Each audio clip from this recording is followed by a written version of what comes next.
नमस्कार, DD news conclave के हमारे इस खास सेशन में आप सभी का बेहद स्वागत है। सेवा, सुशासन और गरीब कल्याण, ये वो मूल मंत्र रहा जिस पर पिछले 8 वर्षों में प्रधानमंत्री नरेंद्र मोदी ने काम करके दिखाया और इस मंत्र को साकार करके दिखाया। और इसके बाद बात आती है आत्मनिर्भर भारत की, किस दिशा में आत्मनिर्भर हुआ है भारत, इस सब पर चर्चा हम करेंगे और खासकर ये भी देखेंगे कि गुड गवर्नेंस यानी सुशासन की जो बात लगातार पिछले 8 सालों से की जाती रही, वो धरती पर कितनी पहुंच पाई, उन लोगों तक कितनी पहुंच पाई जिनके लिए ये बात की जाती रही है। बेहद खास मेहमान हमारे साथ इस सेशन में जुड़ गए हैं। मैं आपका तारुफ इन सभी से करा देती हूँ। एस एन त्रिपाठी जी हमारे साथ मौजूद हैं, जो कि निदेशक हैं IIPA के और पूर्व सचिव हैं संसदीय कार्य मंत्रालय के। बहुत बहुत स्वागत है आपका। अनिल पद्मनाभन जी हमारे साथ मौजूद है, जो कि वरिष्ठ पत्रकार है और तमाम जो सरकार की इस तरह की बारीकियां हैं, नीतियां हैं, योजनाएं हैं, उन सब पर पैनी नजर भी रखते हैं। और इनके अलावा बेहद खास मेहमान हमारे साथ जुड़ रहे हैं श्री वी श्रीनिवास जी, जो कि सचिव हैं कार्मिक लोक शिकायत और पेंशन मंत्रालय में। बहुत बहुत स्वागत है आप तीनों का ही। और श्रीनिवास जी, आप ही से मैं शुरुआत करना चाहूंगी। पिछले 8 वर्षों की अगर हम बात करें तो शुरुआत में जो बात की गई थी, एक तो आत्मनिर्भर भारत की और दूसरा सुशासन। क्या आपको लगता है कि 8 साल में वाकई में ये दोनों बातें अपने उन मुकाम तक पहुंच पाई हैं जहां तक का नारा दिया गया था? पिछले 8 सालों का शासन की बदलती तस्वीर अगर हम देखते हैं तो एक चीज़ जो वो है कि building to scale, building to last. 100% saturation of schemes, Swachh Bharat mission हो, जनधन योजना हो, आधार कार्ड्स हो, और संस्थाओं की जो डिजिटल ट्रांसफॉर्मेशन जो हुआ है, डिजिटाइजेशन के स्टेज पे थे, डिजिटाइजेशन से कुछ प्रक्रियाएं डिजिटलाइजेशन के स्टेज पे पहुंचे, और आज डिजिटल ट्रांसफॉर्मेशन ऑफ इंस्टीट्यूशंस की हम सिचुएशन देख रहे हैं। और हज़ारों सेवाएं ऑनलाइन प्रदान किए जा रहे हैं। तो सरकार सिटीजन्स को नज़दीक लाने के लिए डिजिटल सर्विसेज की और टेक्नोलॉजी अडॉप्शन की ओर बहुत ही महत्वपूर्ण कदम लिए हैं। तो bringing citizens and government closer through digital platforms, ये एक निश्चित रूप से बहुत ही बड़ा कदम इस सरकार में लिया गया है। और पिछले 8 वर्षों में यह प्रयास रहा है कि scheme after scheme, direct benefit transfer हो, one nation one ration card हो, पासपोर्ट सेवा केंद्र हो, स्कॉलरशिप्स को हो, ये डिजिटल प्लेटफॉर्म्स के माध्यम से लास्ट माइल सिटीजन्स को डिलीवरी करने की प्रयास किए गए हैं। और ये प्रयास में जितने अड़चने थे, इन सब को ओवरकम करते हुए प्रोसेस सिंप्लीफिकेशन हो या न्यू एम्प्लॉय वर्क कल्चर हो, इसको स्थापना करने में बेहद गणमान्य कदम उठाए गए हैं। बिल्कुल गणमान्य कदम उठाए गए हैं। क्योंकि आपने डिजिटल इंडिया की बात कही, तो इसी से जुड़ा हुआ मेरा सवाल त्रिपाठी जी आपके लिए है कि अगर हम उस दिशा में बात करें कि अब से 8 साल पहले देश के करोड़ों ऐसे लोग थे जो कभी बैंक के बारे में जिनको पता भी नहीं था, वो सपना भी नहीं देख पाते थे कि कभी बैंक अकाउंट उनका भी खुलेगा। उनके लिए जिस तरह से फ्लैगशिप स्कीम्स लेकर आए, जनधन योजना लेकर आए, आत्मसम्मान के साथ जुड़ी हुई उनकी स्कीम्स को अगर हम देखें, ये सब आपको लगता है कि शुरुआत जो हुई उसी से ही रोड मैप तैयार हो गया? इसकी शुरुआत हुई डिजिटल इंडिया के लॉन्च से, 2014 में लॉन्च हुआ ये। इसके पहले भी कंप्यूटराइज सिस्टम बने थे, ऐसा नहीं कि पहली बार यूज़ हुआ, लेकिन हम करंट एक्टिविटीज़ को कंप्यूटराइज कर रहे थे। पहले हम हाथ से लिखते थे, इसके बाद कंप्यूटर से लिखना शुरू की। तो that was only first stage of digitisation, जिसको हम बोलते हैं। इस सरकार ने डिजिटाइजेशन को डिजिटलाइजेशन की तरफ किया। मतलब it was not only paper convert into computer, but information which can be read by computer and can be convert into information, जो डिजिटाइजेशन की बात मैं कर रहा हूँ। लेकिन डिजिटाइजेशन से सरकार एक स्टेप और आगे गई, जो डिजिटल ट्रांसफॉर्मेशन की बात हुई, ताकि लोगों को डिजिटल टेक्निक को यूज़ करते हुए लोगों को सुविधाएँ दी जा सकें। जनधन अकाउंट उसी का एक बहुत बड़ा उदाहरण है। लोग बैंकिंग चाहते हैं, बैंक नहीं चाहते। बैंक हो या ना हो, लेकिन अगर हमको बैंकिंग मिले, हमको डिपॉजिट करने की सुविधा मिले, हम किसी को अपना पेमेंट कर सकें, तो वो सुविधाएं चाहते हैं। ये सरकार ने जाम ट्रिनिटीज़ को बोलते हैं, जनधन, आधार और मोबाइल, इन तीनों को इकट्ठा करके एक ऐसा प्लेटफॉर्म तैयार करा है जो आज की तारीख में विश्व स्तर पर सम्मानित हो रहा है। हमारा UPI जो टूल है, this is giving run of money to the to the card company and all those things. आज जो डिजिटल ट्रांजेक्शन हिंदुस्तान में हो रहे हैं, 3 billion transaction digital, which is highest ever anywhere in the world. आज के संसार के 40% डिजिटल ट्रांजेक्शन जो पेमेंट के लिए हो रहे हैं भारत में हो रहे हैं। इन सब का कारण यही है कि हमने बैंक को नहीं, बैंकिंग को लगाया और फिजिकल सर्विस डिलीवरी के बजाय डिजिटल तकनीक से ले आए। और डिजिटल में ऐसा नहीं लाया कि ताकि जो काम एक बार हमने डिजिटली दे दिया, अगली बार उसको फिर से लाइन में आना पड़ेगा।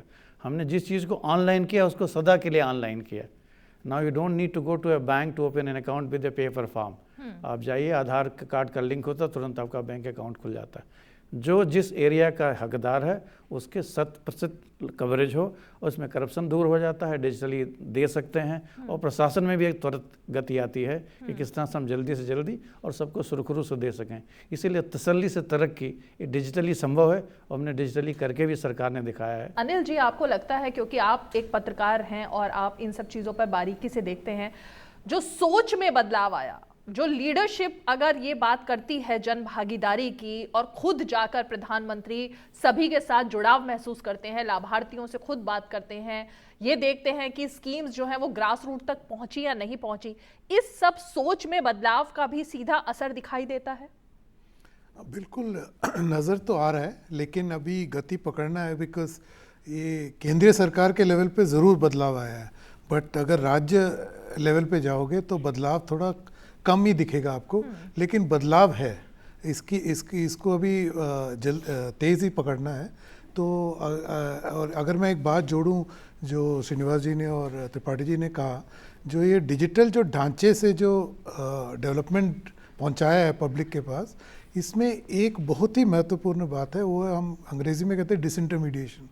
मतलब जो पब्लिक जो बीच में जो मिडिल मैन होता था वो हट गया है। तो इसमें एक तो भ्रष्टाचार कम हुआ है और ऊपर जो सरकारी खर्चा है बहुत बचत हुआ है। तो अभी मार्च 22 तक जो है इनके 2 लाख करोड़ का बचत हुआ है। इसी बात से जुड़ा हुआ ही मेरा सवाल यह है, क्योंकि उन्होंने खर्चे की बात कही और अगर हम जीएसटी और तमाम ऐसे पहलों की बात करें जिसकी वजह से ऐसा लगता है ट्रांसफॉर्मेशन पूरी तरह से दिखाई देता है, आपको क्या लगता है कि जिस तरह से नीति आयोग का गठन हुआ, क्योंकि प्रधानमंत्री नरेंद्र मोदी ने ये बात साफ तौर पर बताई थी कि जब वो खुद मुख्यमंत्री थे और योजना आयोग के सामने खड़े होते थे आकर, तो ऐसा लगता था कि कोई भीख मांगने के लिए स्टेट्स आ रही हैं और उनको एक पैसा सैंक्शन किया जा रहा है। उसी के बाद नीति आयोग का गठन हुआ। वो कितना बड़ा मील का पत्थर साबित हुआ इस दिशा में? नीति आयोग निश्चित रूप से भारत का जो कोऑपरेटिव फेडरलिज्म की ढांचा है इसके लिए एक महत्वपूर्ण कदम है और नीति आयोग में बहुत सारे काम किए हैं। सबसे बड़ा काम जो लिया है एस्पिरेशनल डिस्ट्रिक्ट प्रोग्राम ये लिया गया है और एस्पिरेशनल डिस्ट्रिक्ट्स में जो भारत के डेवलपमेंटल इंडिकेटर्स जिन ज़िलों में कम थे उन ज़िलों में इस योजना को लागू किया जा रहा है। करीब 114 ज़िलों में एस्पिरेशनल डिस्ट्रिक्ट्स प्रोग्राम लिया जा रहा है। नीति आयोग एक और सराहनीय काम जो किया है ये है कि बेंचमार्किंग गवर्नेंस, कई सारे इंडिसेस वो बना रहे हैं, खास करके SDG development index, sustainable development goals index, ये बनाने में नीति आयोग सफल रहा है। और जो होल ऑफ गवर्नमेंट अप्रोच है, होल ऑफ गवर्नमेंट अप्रोच में कई संस्थाओं को साथ लेने में और साथ लेके चलने में नीति आयोग का बहुत ही प्रभावी कदम लिए हैं। और कोऑपरेटिव फेडरलिज्म की तरफ अगर हम देखते हैं तो GST काउंसिल हैं, लोकपाल हैं, ये संस्थाएं भी भारत के जो कोऑपरेटिव फेडरल नेचर को आगे बढ़ाने के लिए बहुत ही महत्वपूर्ण संस्थाएं की गठन किया गया है। सर, क्योंकि आपने फेडरलिज्म की बात कही, कोऑपरेटिव फेडरलिज्म की, तो क्या वो बदलाव स्टेट्स की सोच में भी दिखाई दे रहा है अब? निश्चित रूप से स्टेट्स में भी कोऑपरेटिव फेडरलिज्म और फिस्कल फेडरलिज्म की बेनिफिट्स मिले हैं। जो फाइनेंस कमीशन का जो डेवल्यूशंस थे वो डेवल्यूशंस जो स्टेट्स के पहले सेंट्रली स्पॉन्सर्ड स्कीम्स के थे कुछ बाइंडिंग रेस्ट्रिक्शंस रहते थे। आज की तारीख में स्टेट्स के पास फिस्कल फेडरलिज्म में जो फाइनेंस कमीशन के डेवल्यूशंस के बाद निश्चित रूप से काफ़ी ऑटोनॉमी मिला है, किस प्रकार से किन योजनाओं में वो स्पेंड कर सकते हैं। और स्टेट्स में भी जिस प्रकार से कोऑपरेटिव फेडरलिज्म के बेनिफिट्स दिख रहे हैं, वो स्टैटिस्टिक स्ट्रेंथनिंग हो या एस्पिरेशनल डिस्ट्रिक्ट्स के तहत जो 50 बेंचमार्क्ड इंडिसेस की मॉनिटरिंग टाइमली बेसिस पे होना हो, जिसमें प्रधानमंत्री जी ने डिस्ट्रिक्ट कलेक्टर्स के साथ डायरेक्ट वार्तालाप किया है, और सैचुरेशन अप्रोच का जो उन्होंने सजेशन दिया है to reach the last mile, last person in the queue, that is a very appreciable step. और होल ऑफ गवर्नमेंट सबको साथ लेने की साथ लेके चलने के लिए प्रयास किए गए हैं। बिल्कुल त्रिपाठी जी, क्योंकि हम इस बात की कर रहे हैं कि किस तरह से सबका साथ सबका विकास के नारे की बात अगर हम करें, सबके प्रयास की बात करें, तो प्रधानमंत्री नरेंद्र मोदी जी की सोच जो दिखाई देती है उसमें वो डिलीवरी पर विश्वास करते हैं। ऐसा नहीं लगता कि माध्यम पर ज़्यादा जोर दिया जा रहा है। जिस तरह से चर्चा हुई कि चाहे वो छोटी छोटी पंचायतें हों, उनको मजबूती देना हो, उनके साथ डायरेक्ट बात करना हो, ये तमाम चीज़ें तो सामने आती हैं, लेकिन क्या आपको लगता है कि उस लेवल पर भी बात पहुंच पाई है? वहां पर आकर जो बात टिकती थी, वहां पर कहा जाता था एक छोटे से गांव में प्रधान सब कुछ है, प्रमुख है, हर छोटी बड़ी ज़रूरत के लिए किसी भी नागरिक को वहां प्रधान के पास जाना पड़ता है। वो जो सिस्टम था उसमें कुछ सुधार और तब्दीली दिखाई दे रही है? एक ऐतिहासिक परिवर्तन दिख रहा है। अगर ध्यान से देखेंगे कि प्रधान से प्रधानमंत्री तक अगर सब सेवक बन जाएं, नागरिक सेवक बन जाएं, जिसकी की आकांक्षा माननीय प्रधानमंत्री जी ने न केवल करी है बल्कि करके दिखाया है, और जो करें उसको सही सही बताएं, कम्युनिकेशन। ज़्यादा प्रॉब्लम ये होता है कि सरकारी योजनाएं बनाती लेकिन लोगों को समझ में नहीं आता है। जैसा कि हमारे बीच के प्रवक्ता बता रहे थे कि बिचौलिए उसमें आ जाते हैं। किसी चीज़ को पाने के लिए आप सहज माध्यम नहीं मिलेगा, किसी और को पकड़ना पड़ेगा, किसी को 2 पैसे खिलाने पड़ेंगे, ये होता। इस सरकार में सबसे बड़ा बंदोबस्त ये हुआ कि सरकार की योजनाएं, जैसे मैंने पहले कहा, सैचुरेशन मोड पे हैं, और नीति, नियम और नियति तीनों साफ साफ है कि हम अंत्योदय का विकास चाहते हैं। गरीबी उन्मूलन हमारा मूल मंत्र है। गरीब को जहाँ रहता है वहीं उसको अच्छा आवास मिले, आवास में बिजली, पानी और सड़क सबकी व्यवस्था हो। कारण अब लोग केवल रोटी, कपड़ा और मकान से संतुष्ट होने वाले नहीं हैं। बिजली, सड़क, पानी भी दिखा के उनको संतुष्ट नहीं कर सकते हैं। आज उनके रिक्वायरमेंट एस्पिरेशनल हैं, ब्रॉडबैंड चाहते हैं, 5G चाहते हैं, and they have right to ask for these thing. ऐसे माहौल में सरकार को, जो सबसे बड़ा बदलाव इस सरकार में आया है, सरकार ने नागरिकों पर विश्वास किया है। हम बोलते हैं नहीं तो कस्टमर है, कस्टमर का मतलब हम लिखते हैं अंग्रेजी में लेकिन समझते हैं हिंदी में, कष्ट से मरे, लेकिन उसमें बदलाव आया, कस्टमर कष्ट से नहीं मरे, कस्टमर के सारे कष्ट दूर हों। परित्रणाय च साधूनां विनाशाय च दुष्कृतम्। इस नियति से सरकार काम कर रही है। इस नाते हमने कस्टमर को, सिटीजन सेंट्रिसिटी को, government not for governance, government for citizen, और हमने सिटीजन पर विश्वास किया है। चाहे वो सेल्फ अटेस्टेशन वाला डॉक्यूमेंट हो, चाहे जनता पर विश्वास हो, चाहे बहुत सारे जैसे लाल बत्ती हटाना, बहुत सारे छोटे छोटे प्रयास हैं, लेकिन इससे जो सेवक हैं उनकी भूमिका में बहुत अंतर आ जाता है। बिल्कुल, और इसीलिए श्रीनिवास जी ये सवाल यहाँ पर खड़ा होता है, क्योंकि जो बात इन्होंने कही, मिनिमम गवर्नमेंट मैक्सिमम गवर्नेंस, ये बात भी सबसे ज़्यादा दिखाई दी, और खुद प्रधानमंत्री अपने आप को प्रधान सेवक उन्होंने कहा, और तमाम बातें उनकी तरफ से भी ऐसी हुई हैं। आपको लगता है कि वो जो अंतिम पायदान में खड़ा हुआ इंसान जिसकी बात की जा रही है, उसके पास तक वाकई में वो चीज़ पहुंच पा रही है जिसकी उसको अपेक्षा है? हाँ, बिल्कुल सही है। हमारे विभाग द्वारा 3 महत्वपूर्ण कार्यक्रम चलाए जाते हैं और जिसकी मैं जिक्र करना चाहता हूँ। सर्वप्रथम है, पेंशनर्स के लिए जीवन प्रमाण की शुरुआत की गई थी। वरना आपको ऑफिस जाना पड़ता था, पेंशन ऑफिस, और वहाँ पर सर्टिफिकेट ऑफ एग्जिस्टेंस आपको देना पड़ता था। तो जीवन प्रमाण एक डिजिटल लाइफ सर्टिफिकेट शुरू किया गया है, और इसको 1,90,000 पोस्टमैन बायोमेट्रिक अटेंडेंस घर जाके भी ले सकते हैं, और डिजिटल लाइफ सर्टिफिकेट करीब 1 करोड़ बेनिफिशरीज़ को आज पहुंचा है, 1 करोड़ पेंशनर्स को। और अब नेक्स्ट स्टेप है कि फेस ऑथेंटिकेशन ऐप के माध्यम से भी पेंशनर्स को बेनिफिट्स दिए जा रहे हैं। दूसरा ये देखा गया है कि जो CP ग्राम्स पोर्टल हैं, जिसके ऊपर आम आदमी प्रधानमंत्री जी को अपना अगर कोई कंप्लेंट है तो फाइल कर सकता है। इसमें आते थे करीब 2.5 लाख 3 लाख ग्रीवेंसेस आते थे, और आज के तारीख में करीब 25 लाख के ऊपर ग्रीवेंसेस आ रहे हैं। ये इसलिए आ रहे हैं कि ग्रीवेंस ऑफिसर्स इसकी ग्रीवेंसेस की सुनवाई करते हैं और टाइमली रिड्रेसल हो रहा है। करीब 4000 ग्रीवेंस ऑफिसर्स सिस्टम पे थे, आज 80,000 के ऊपर ग्रीवेंस ऑफिसर्स हैं।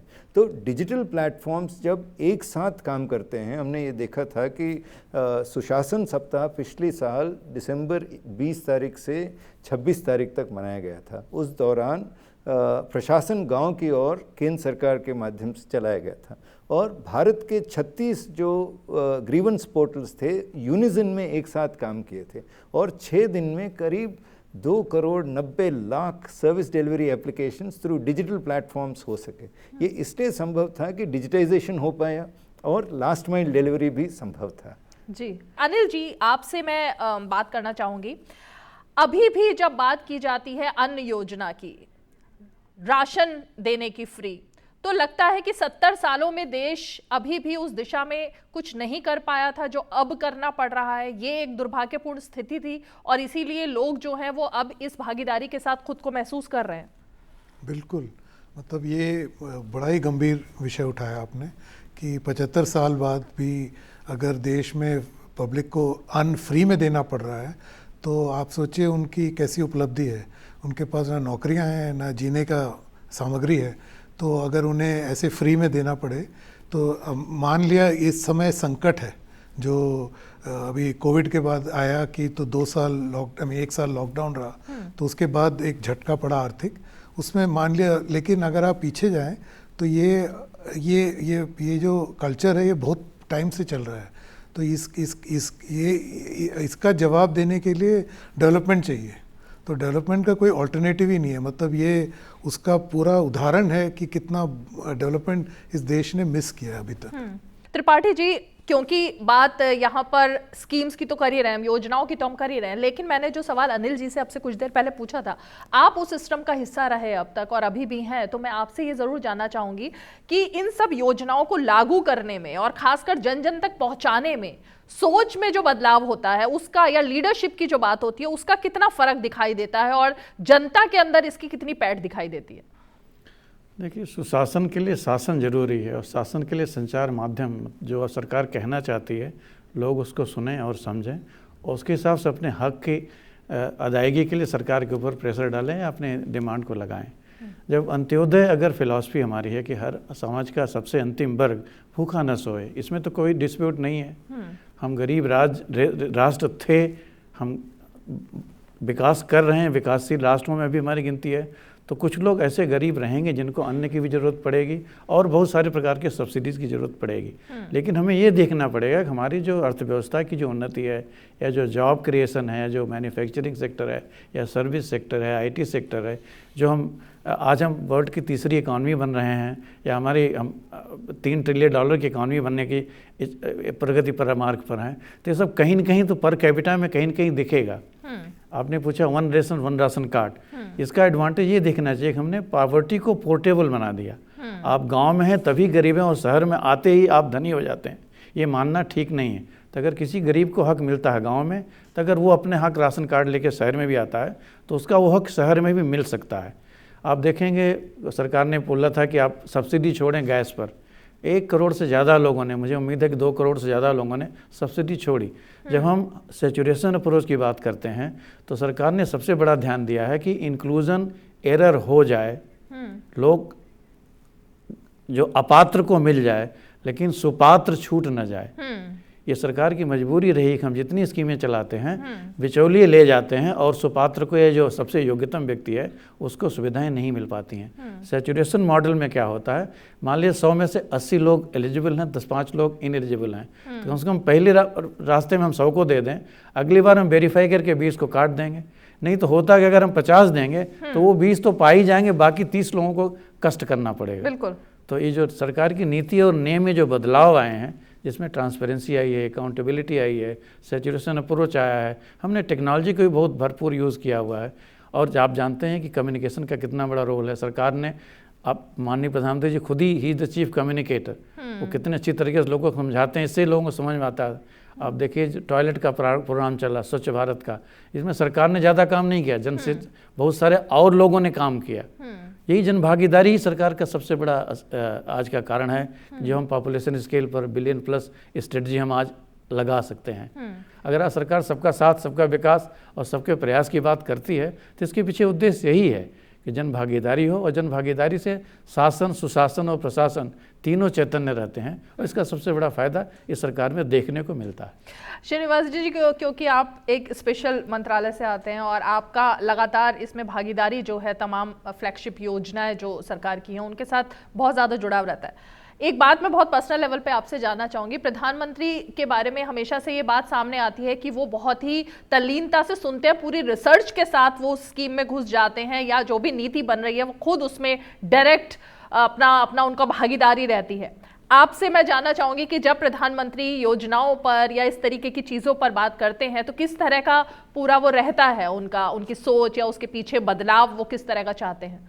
जो प्रशासन का जो मूल मंत्र है, what is not inspected is not done, तो निश्चित रूप से हाईएस्ट लेवल पे जब मॉनिटरिंग होता है तो the pace at which work is done is very fast, और जो सीरियसनेस ऑफ पर्पस एंड जो dedication and determination as also discipline and indefatigable commitment to good governance, ये चीज़ें बड़ा प्रेरणादायी चीज़ें मुझे लगे थे।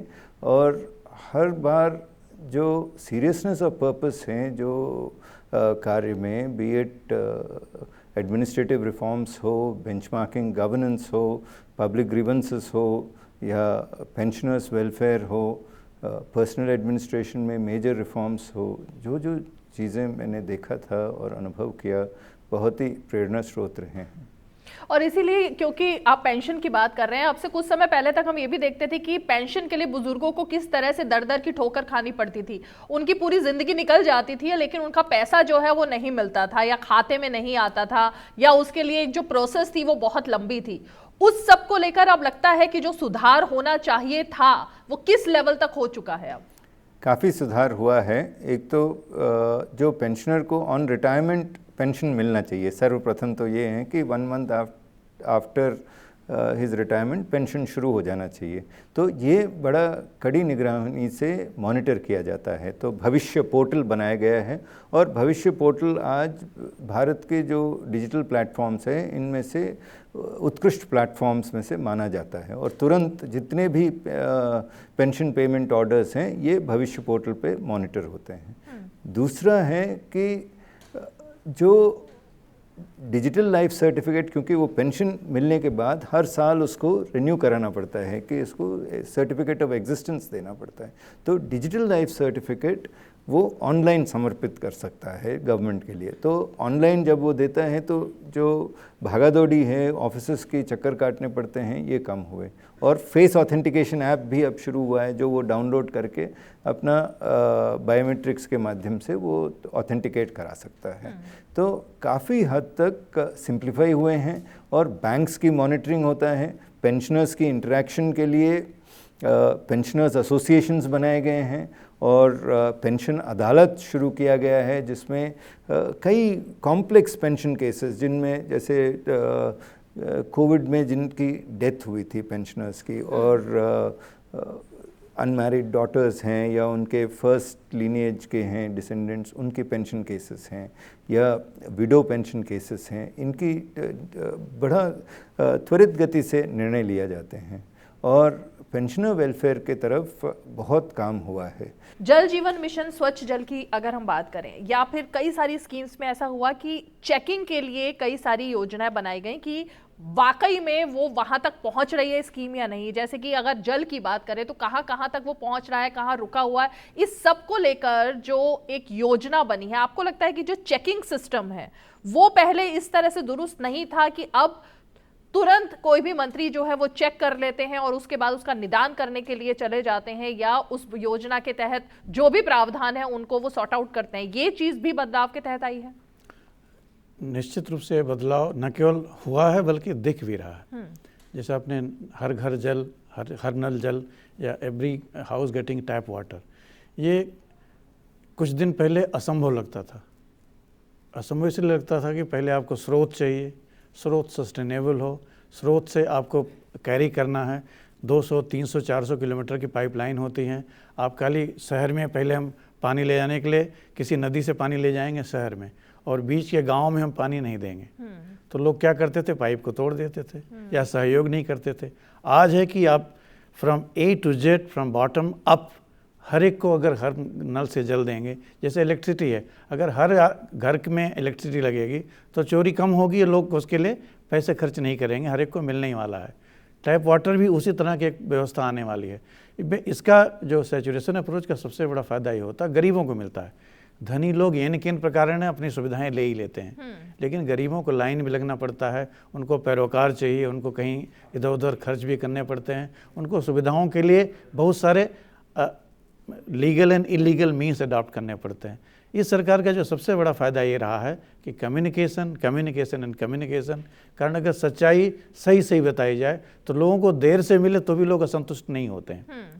आज रोज़ हर साल 1 से 1.5 करोड़ घरों में हम पानी पहुंचा रहे हैं, 12-13 करोड़ हो जाएंगे, पूरा भारत में हर एक घर में जल हो जाएगा। इससे कितनी सुविधाएं होंगी, बहुत सारे रोग दूर होंगे। ये है बहुत, मतलब उसके बारे में कभी और आलोचना कर सकते हैं, लेकिन अगर हर घर को जल मिलेगा तो कोई उसमें पात्रांतर नहीं होगा, एक से घर में ज़्यादा पानी आएगा, हमारे घर में धीमे पानी आएगा, या इतना पानी ही नहीं रहे कि राशनी करनी पड़े। जो सैचुरेशन अप्रोच में यही फायदा होता है। हमारे साथ एक और बेहद खास मेहमान इस वक्त इस चर्चा में जुड़ गए हैं। हमारे साथ अन्ना रॉय जी हैं, जो कि सीनियर एडवाइजर हैं नीति आयोग की। बहुत बहुत स्वागत है अन्ना जी आपका। आपसे मैं जरूर ये जानना चाहूंगी कि योजना आयोग से नीति आयोग का जो सफर रहा, और अब जब 8 साल बाद हम इसकी बात करते हैं, इसका एनालिसिस करते हैं, कितना अंतर आ चुका है? नीति आयोग जो जिसका गठन हुआ और उसका अगर हम तय तक जाएं तो वो कई हद तक दिखाता है कि जो हमारी आज की सरकार है उसकी क्या थिंकिंग रही है। उसकी थिंकिंग आउटकम पे ज़्यादा रही है बनिस्बत कि आप प्रोसेसेस में देखें या प्रोटोकॉल्स में देखें। तो आउटकम की जब बात करते हैं, तब अगर हम प्लानिंग कमीशन के साथ कंपेयर करें तो प्लानिंग कमीशन जब गठित हुआ उस वक्त उसकी खास ज़रूरत थी, लेकिन इतने दशकों के बाद there was a crying need to kind of reform the entire planning process. तो जो वो टॉप डाउन अप्रोच था, उसकी जगह जो नीति आयोग आया उसने ये दिखाया कि भाई आपका ये इस टारगेट है, यहाँ हमें पहुँचना है, ये हमारे आउटकम्स हैं, और there could be multiple ways of reaching there rather than somebody being a big brother कि भाई आप इसी तरह जाओ, आपको इतना एलोकेशन होगा या आप ये स्कीम्स करो। तो that is one thing which shows कि how the present government's thinking changed on the entire planning। और उसी से जब हम सुशासन की आप बात करते हैं, गुड गवर्नेंस की बात करते हैं, उसी से फिर जो बाकी चीज़ें आई, टेक्नोलॉजी जैसे आया, तो टेक्नोलॉजी डिजिटल इंडिया 2006 से ही शुरू हो गया था, लेकिन it was from 2014 onwards that how you leverage the technology to kind of provide good governance. उसमें हमने बहुत एक ट्रैजेक्टरी में जो चेंज देखते हैं वो देखा।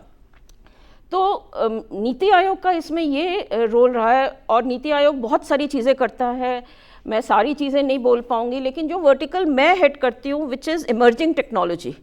तो टेक्नोलॉजी का जो एक बहुत इम्पॉर्टेंट रोल रहा है इन गुड गवर्नेंस, उसके बारे में मैं ये बताना चाहूँगी कि हमारे माननीय प्रधानमंत्री जी का जो पूरा दृष्टिकोण है टेक्नोलॉजी का, वो है not for the sake develop technology, adopt technology, not for the sake of the technology, but what it can provide for you, what challenges it helps you to overcome. तो तब 2014 से जो हमने देखा, फाइनेंशियल सेक्टर हो कि कोई और सेक्टर हो, ईज ऑफ डूइंग बिजनेस हो, हर जगह आप जैसे अगर फाइनेंशियल सेक्टर देखें तो इंक्लूजन के ऊपर जो ध्यान दिया गया। दूसरी जगह अगर आप टेक्नोलॉजी पे देखें तो जब वो चीफ मिनिस्टर से गुजरात में, जो उन्होंने काफ़ी सारे टेक्नोलॉजी इनिशिएटेड चीज़ें ली, whether using geo spatial technology to ease the approval process in various plans etc. उसको कैसे वो फिर सेंटर में लाए।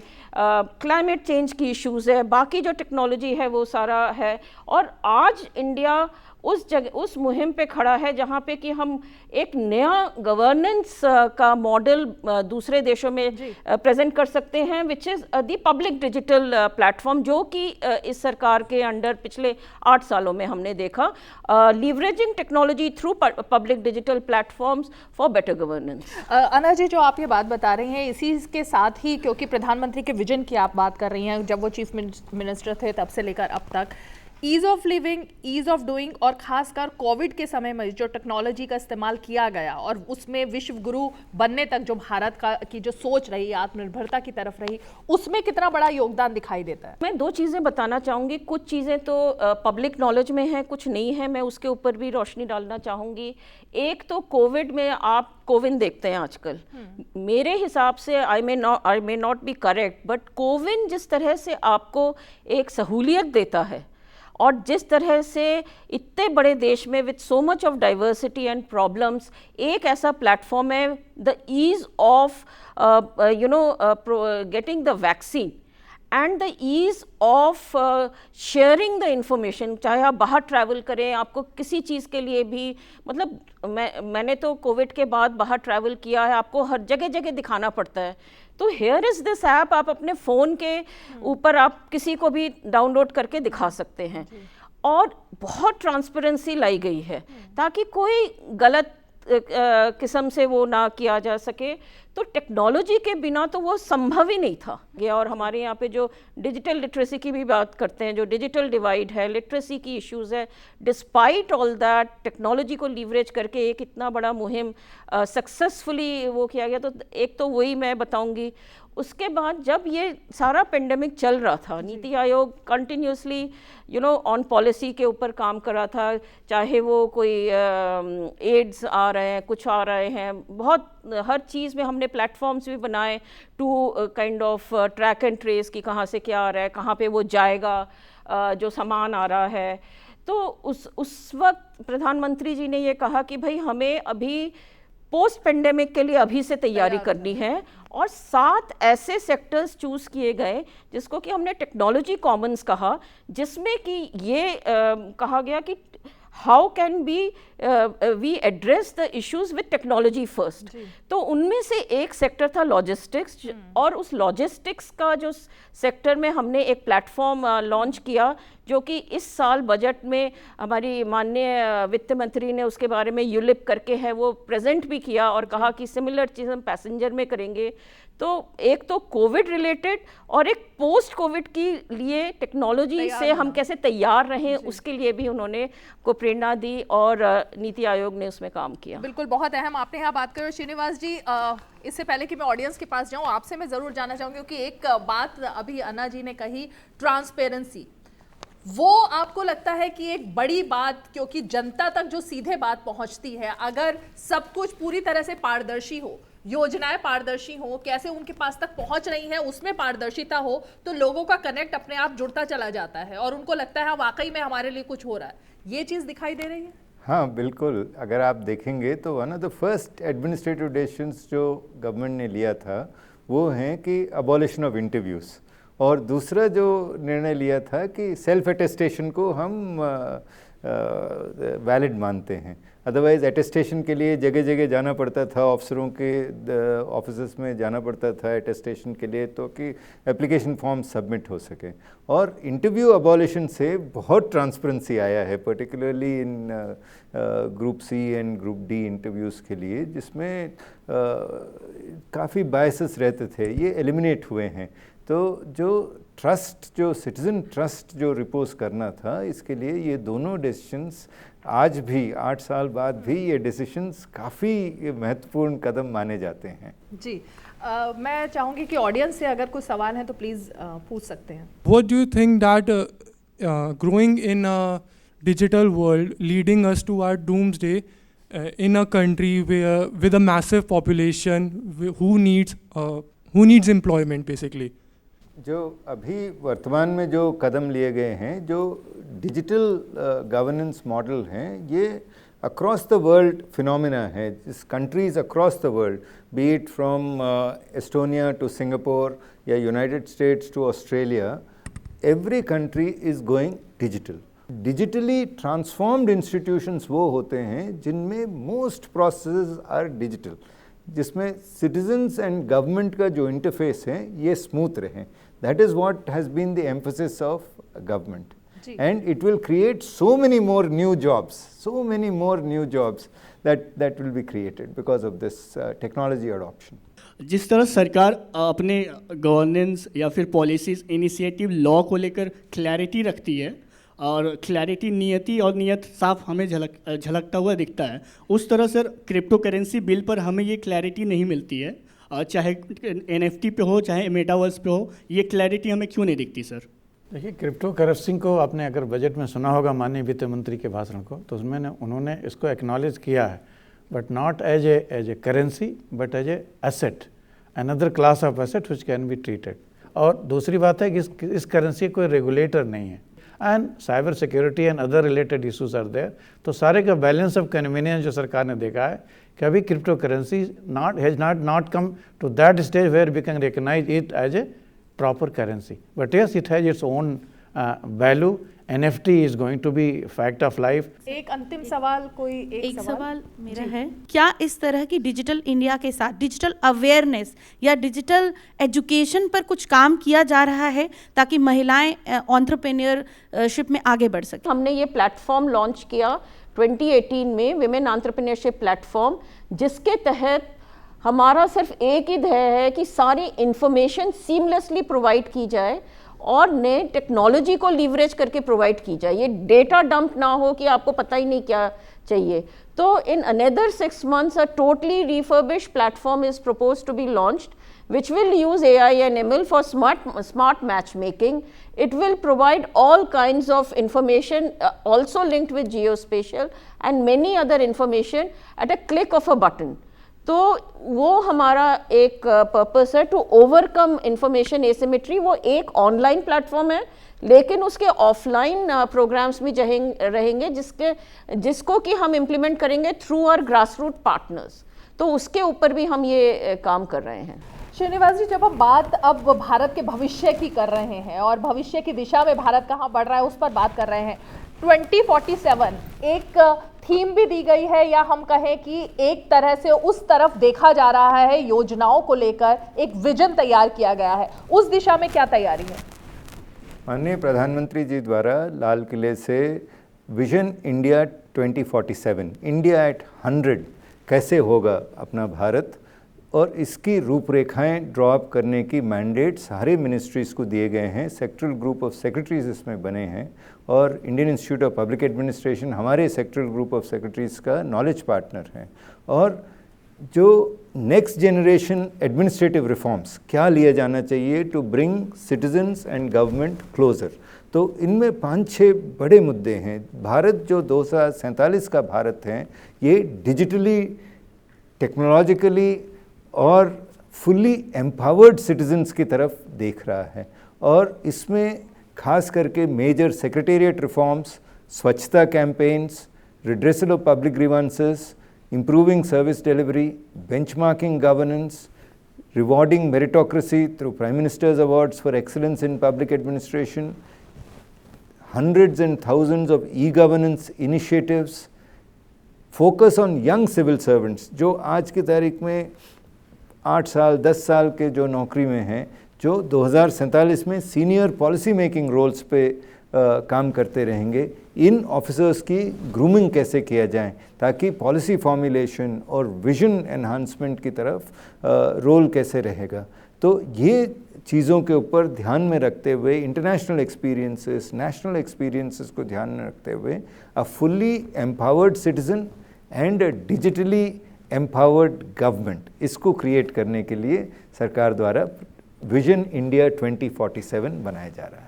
बहुत बहुत शुक्रिया। और आपने ये जानकारी दी, और सिर्फ बात वर्तमान की नहीं बल्कि भविष्य की भी जो दिशा तय की जा रही है, 2047 का भारत कैसा होगा उसकी रूपरेखा अभी से तैयार की जा रही है, और इसी दिशा में लगातार जो प्रयास है उन सब पर हमने अपने विशेष मेहमानों के साथ चर्चा की। बहुत बहुत शुक्रिया आप सभी का हमारे साथ इस खास पैनल में जुड़ने के लिए।